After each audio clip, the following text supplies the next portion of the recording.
Hi everyone. In this video, I'm going to explain about how to interface a Bluetooth with Arduino. அதாவது நம்ம ப்ளூடூத்தை எப்படி Arduino கூட interface பண்ணலாம் அப்படிங்கிறத இந்த வீடியோவில் எக்ஸ்பிளைன் பண்ண போகிறேன். இது பண்ணுறதால நமக்கு என்ன யூஸ் அப்படின்னா, நம்மளோட ஃபோனை யூஸ் பண்ணி அதர் காம்போனன்ட்ஸை நம்மளால் ஆப்ரேட் பண்ண முடியும். லைக் இப்போ ஒரு எல்இடியை ஃபோனை யூஸ் பண்ணி என்ன பண்ண முடியும்னா ஆன் ஆஃப் பண்ண முடியும். ஓகேவா? இந்த கோடு உங்களுக்கு அண்டர்ஸ்டாண்ட் ஆயிடுச்சு அப்படின்னா நிறைய ப்ராஜெக்ட் பண்ணுறதுக்கு இது வந்து யூஸ்ஃபுல்லாக இருக்கும். ஃபார் எக்ஸாம்பிள் இப்போ ப்ளூடூத் பேஸ்டு ஆர்சி கார்லாம் இருக்குது, அதாவது ரிமோட் கண்ட்ரோல் கார். நம்ம ப்ளூடூத்தை யூஸ் பண்ணி, அதாவது நம்ம ஃபோனில் ப்ளூடூத்தை கனெக்ட் பண்ணி அந்த காரை வந்து கண்ட்ரோல் பண்ணும். அப்படி பண்ணுறதுக்கும் நமக்கு இந்த கோடு வந்து யூஸ்ஃபுல்லாக இருக்கும். அதே மாதிரி ஹோம் ஆட்டோமேஷன், இந்த மாதிரி எல்லாத்துக்குமே இது வந்து பேசிக் கோடு தான். ஸோ ஃபஸ்ட்டு இந்த கோடை அண்டர்ஸ்டாண்ட் பண்ணிங்க அப்படின்னா மற்ற அந்த ப்ராஜெக்ட் பண்ணுறதுக்குலாம் இது வந்து ஹெல்ப்ஃபுல்லாக இருக்கும்.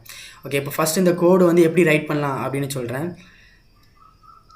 இனிஷியலாக வந்து எல்இடியை வந்து நம்ம 11th பின்னில் கனெக்ட் பண்ணியிருக்கோம். அதை தான் இன்ட்டு எல்இடி ஈக்குவல் லெவல் அப்படின்னு சொல்லியிருக்கேன். அதுக்கப்புறம் டேட்டா அப்படிங்கிற ஒரு இது டிக்ளேர் பண்ணியிருக்கேன். ஏன் அப்படின்னு கோடு நம்ம உள்ளே யூஸ் பண்ணும்போது உங்களுக்கு புரியும். இப்போது வாய்டு செட்டப், வாய்டு லூப், இதுதான் வந்து மெயின் ஃபங்க்ஷன். இந்த வாய்டு செட்டப்பில் நம்ம என்ன சொல்லுவோம் அப்படின்னா, நம்ம இந்த 11th பின்னை அவுட்புட்டாக கொடுத்துருக்கோமா இன்புட்டாக கொடுத்துருக்கோமா அப்படின்னு சொல்லணும். நான் வந்து அவுட்புட்னு கொடுத்துருக்கேன். ஏன் அப்படின்னா நம்ம ஆர்டினோலேருந்து அவுட்புட் எடுக்க போகிறோம். ஓகேவா? அந்த எல்இடிக்கு நம்ம தான் அவுட்புட் கொடுக்க போகிறோம். ஓகேவா? சரி, அதனால தான் அவுட்புட்னு கொடுத்துருக்கேன். அதுக்கப்புறம் serial.begin 9600, இது வந்து காமன் தான், எல்லா கோடுக்குமே இது நம்ம கண்டிப்பாக கொடுக்கும். அடுத்து இனிஷியலாக நான் என்ன பண்ணியிருக்கேன் அப்படின்னா 11th பின்னை லோ அப்படின்னு கொடுத்துருக்கேன். ஏன் அப்படின்னா இனிஷியலாக எல்இடி வந்து க்ளோ ஆகக்கூடாது. ஓகேவா? நம்ம கமாண்ட் கொடுத்ததுக்கு அப்புறம் தான் க்ளோ ஆகணும். அதனால தான் ஃபஸ்ட்டே என்ன பண்ணக்கூடாது அப்படின்னு, க்ளோ ஆகக்கூடாதுங்கிறதால டிஜிட்டல் ரைட் அப்படிங்கிற ஃபங்க்ஷனை யூஸ் பண்ணி 11th பின்னை லோ அப்படின்னு கொடுத்துருக்கேன். இப்போ இந்த வாய்டு லூப் தான் மெயினான ப்ரோக்ராம் இருக்குது. ஸோ இப்போ இந்த இதில் என்ன பண்ணியிருக்கேன்னா, இஃப் serial.available greater than 0 அப்படின்னா என்ன மீனிங்னா, நம்மளோட ப்ளூடூத்லேருந்து ஏதாச்சும் ஒரு டேட்டா அவைலபிளாக இருக்கா, அதாவது இப்போ கிரேட்டர் தென் 0னா என்ன அர்த்தம், ஏதோ ஒரு சம்திங், ஏதோ வேல்யூ இருக்குது. அப்படி இருந்துச்சுன்னா நம்ம கோட்லாம் எக்ஸிக்யூட் ஆகணும். அப்படிங்கிறதுக்காக தான் இது எழுதியிருக்கோம் இந்த லைன். ஓகேவா? சப்போஸ் இப்போ டேட்டா அவைலபிளாக இருக்குன்னா நமக்கு செக் பண்ணோம். அப்படி அவைலபிளாக இருந்துச்சுன்னா டேட்டா serial.read அப்படிங்கிற ஃபங்க்ஷனை யூஸ் பண்ணி அது என்ன வேல்யூ அப்படின்னு நம்மளால் ரீட் பண்ண முடியும். ஓகேவா? இப்போ ஃபார் எக்ஸாம்பிள் நான் ப்ளூடூத்லேருந்து 0 அப்படிங்கிற வேல்யூ கொடுத்துருந்தேன் அப்படின்னா இந்த லைன் என்ன பண்ணும் அப்படின்னா அதை ரீட் பண்ணிவிட்டு, 0ங்கிறத ரீட் பண்ணிவிட்டு இந்த டேட்டா அதாவது ஸ்டோர் பண்ணிக்கணும். ஓகேவா? அதுக்கப்புறம் என்ன பண்ணணும் அப்படின்னா, இஃப் டேட்டா ஈக்குவல் டு 1, அதாவது டேட்டா வந்து 1ஆக இருந்துச்சுன்னா நமக்கு அந்த 11th பின் என்ன ஆகணும் அப்படின்னா ஹை ஆகணும், அதாவது எல்இடி வந்து க்ளோ ஆகணும். இல்லை டேட்டா நான் 2 கொடுத்துருக்கேன், டேட்டா 0வாக இருந்துச்சு அப்படின்னா 11th பின் என்ன ஆகணும் அப்படின்னா லோ, அதாவது ஆஃப் ஆகணும். ஓகேவா? இவ்வளோ தான் கோடு.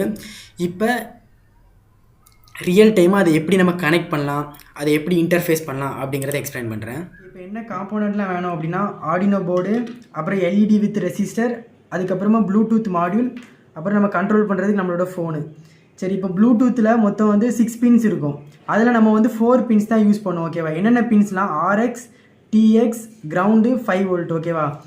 இப்போ நம்ம இதை எப்படி கனெக்ட் பண்ணணும் அப்படின்னா, ஆர்டினோவில் இதோட ப்ளூடூத்தோட ஆர்எக்ஸ் பின்னை எடுத்துகிட்டு வந்து ஆர்டினோவோட டிஎக்ஸ் பின்னில் கொடுக்கணும். அதே மாதிரி ப்ளூடூத்தோட டிஎக்ஸ் எடுத்துகிட்டு வந்து ஆர்டினோவோட ஆர்எக்ஸ் பின்னில் கொடுக்கணும்.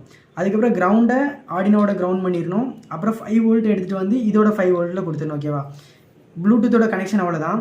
எல்இடியை நம்ம கோடில் என்ன ரைட் பண்ணியிருந்தோம், 11th பின்னு எடுத்திருந்தோமோ அதே மாதிரி 11th பின்னை கனெக்ட் பண்ணிவிட்டு இன்னொரு பின்னை என்ன பண்ணிடணும் அப்படின்னா கிரவுண்ட் பண்ணிடணும். ஓகேவா? இப்போ கனெக்ஷன் கொடுத்ததுக்கப்புறம் எப்படி இருக்குன்னு காமிக்கேன்.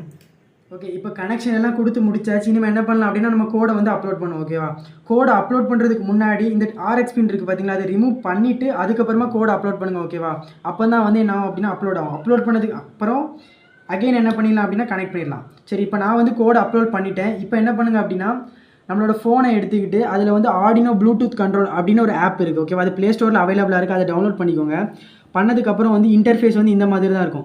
இதில் இந்த ஃபஸ்ட் இருக்குது பார்த்தீங்களா, எல்இடி லேம்ப், அதை சூஸ் பண்ணிக்கோங்க.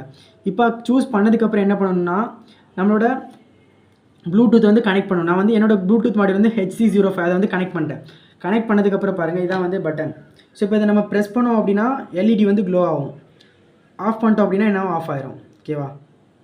ஸோ இப்படி தான் வந்து நம்ம ஒரு ப்ளூடூத்தை ஆர்டினோ கூட இன்டர்ஃபேஸ் பண்ணலாம். Okay, thank you.